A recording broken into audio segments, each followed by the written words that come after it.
Shavua Tov. Hope everyone had a beautiful Shabbos. We're continuing with our study of Mesil Sharm. We haven't done it in a long time because of all Yom Tovim, and we usually do it on Saturday night. So for those of you who are joining us for the first time, Mesil Sharm, or the Path of the Just, or the Path of the Upright, was written by the Ramchal, and it's a step-by-step guide how to be perfect servants of Hashem and how to live the most successful and spiritual life possible. So we're in chapter 11. But don't worry if you haven't been here for previous classes, because no previous knowledge is required. Obviously helps, but it's not required. So chapter 11 is going through the trait of Nikias, of spiritual cleanliness. The first traits that we learned, the first couple of steps, the first one was Zihirus, which is watchfulness. Watchfulness means that you have an idea and you try in life to avoid violating any of the Torah prohibitions or any of the rabbinic prohibitions, because being a servant of Hashem means listening to what Hashem has told us to do. And what did Hashem tell us to do? That was in the Torah. So watchfulness means having a mindset of being careful to not violate any of the Torah's prohibitions. The second step was Zrizus. Zrizus, or alacrity, or zealousness, means to always run to fulfill the positive commandments in the Torah. We just had Sukkos, so you're very careful till you run to build your sukkah, to eat in your sukkah, to get the 4 species and to shake the 4 species, and you're very zealous in performing all of the positive commandments in the Torah. Now, chapter 11 is dealing with the details of the third trait. The third trait is Nikias, or spiritual cleanliness, which is to be clean from any semblance of sin. So now this is obviously a very high level, and while most of us are not on this level, when we learn the details within, we can still apply some of the lessons to our lives. So what the Ramchal is doing is going through common sins or common bad character traits that human beings have, and telling us how deleterious they are for our spiritual growth and how we can avoid them. So we're on page 251 in the Art School version. This edition. This is the one we use.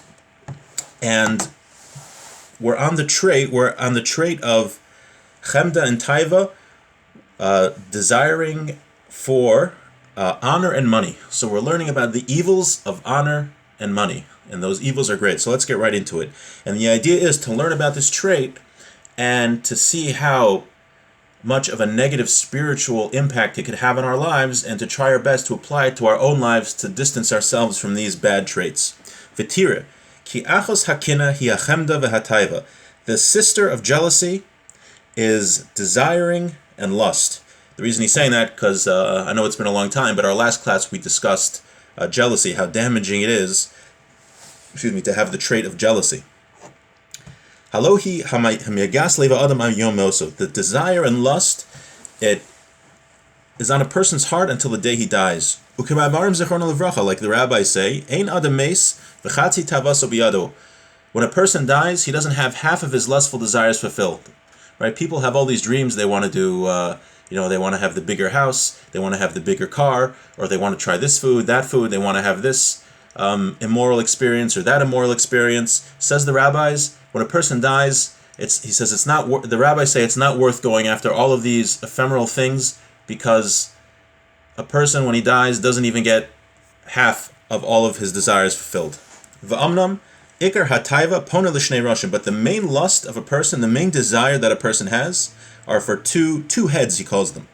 Ha'echad hu hamamun v'hasheni hu hakavod. One desire is for money, and the second desire is for honor. Shnayim ke'echad ra'im me'od.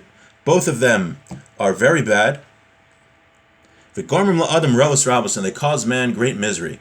The desire that we have to go and accumulate wealth, and the desire we have for honor and ego, and to be important, to be applauded by others, to be praised by others, and to be more important than the fellow next to us, says the Ramchal that these two desires cause great evil to befall human beings. Hine, chemdas hamamanhi ha'oseres oso b'ma'aser ha'olam v'nosenes avosos he'amol va'esek al zroisav. He says the desire for money, it makes a person like he's in prison, and it places the shackle of hard work and business endeavors on his arms. Ke'inyan ha'kasef, as it says, oev kesef lo yizba kesef. Someone, as the verse says, someone who loves money will never be satisfied with money. So obviously, the Ramchal is not talking about a person who works for a living. We have to work for a living. We have to support ourselves, put bread on the table. He's talking about somebody who his whole life is just dedicated to making money, or he puts too much of an emphasis on making money, and that comes to the detriment of other things besides his family life. And besides everything else, he doesn't have time to dedicate to serving Hashem and to be an Oved Hashem. Hi hamasira oso min avoda. This attitude of always trying to accumulate wealth takes someone away from service of Hashem. Ki hine kama tfilos ne'avados. How many davenings does he do? Does he lose, right? He's got to go to work, so he misses davening. V'kama mitzvos nishkachos mipnei rov ha'esek v'yagias hamon aschera.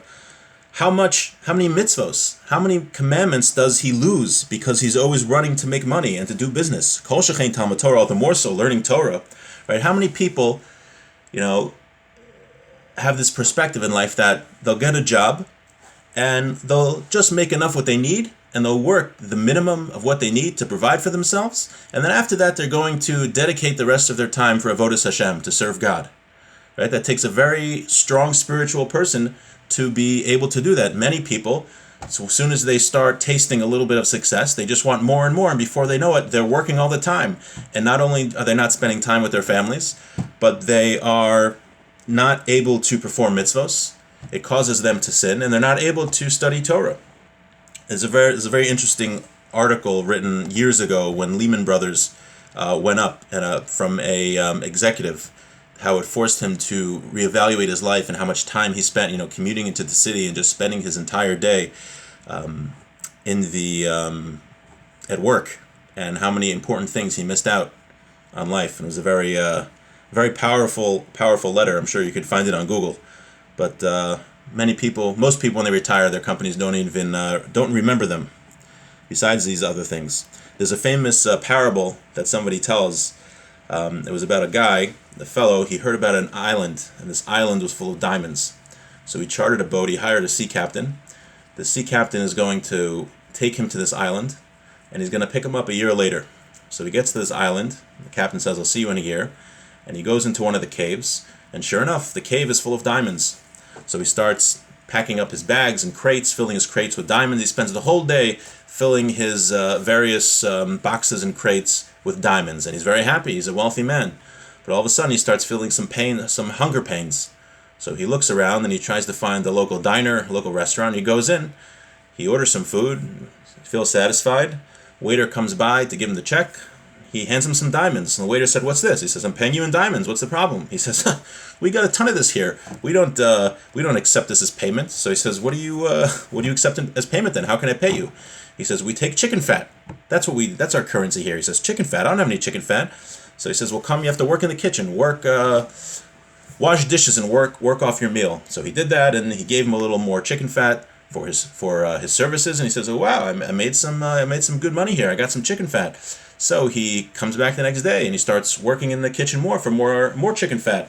And before you know it, he's got all this chicken fat. So he buys himself a nice little beach house, and he's got this little beach house. And before you know it, he starts his own restaurant, and he becomes one of the most successful people on the island. And he's got this whole stock in the bank of chicken fat. So a year later, the sea captain comes back to pick him up, and he starts loading up the boat, and the sea captain says, "Oh, what does that smell?" He said, "What do you mean? It's all my chicken fat." He said, "Chicken fat? I thought you were here to collect diamonds." And the guy had totally forgot that he was there to collect diamonds. So obviously the mashal, the nimshal, is obvious that we come into this world to collect mitzvos, to serve Hashem. Unfortunately, we have to work for a living because we have to provide for ourselves, and we're not able to perform mitzvahs all the time. But some people get so distracted through work that they totally forget what their mission is here, what their mission and their purpose in this world is to accomplish. So obviously we have to work for a living, we have to provide for ourselves, but that shouldn't be the goal of our lives. The goal of our lives should be to serve Hashem, and the work that we do, the chicken fat that we acquire, is only a means to that end, so that we can have a nice place to live, and we can have food, and we can spend the rest of the day collecting diamonds. Ukfar Amru Zicharim Livracha, the rabbis already said, Lo me'ever le'amhi, it is not from the other side of the river. Ba'osim shahalchim me'ever li'am b'schera, meaning those that go to collect, do their business, and they go to the ends of the earth to do business, right? You shouldn't have to go to extreme measures to make a ton of money. V'chein shaninu. It also said, Lo kol hamar b'schayra machkim. Those people that spend a ton of time in business, they'll never become wise. If you're spending your all of your free time trying to collect money, then you don't have time to devote to wisdom, to studying Torah, to learning the ways of Hashem. Hi hamoseres asolos akanas rabos. It throws a person into many dangers.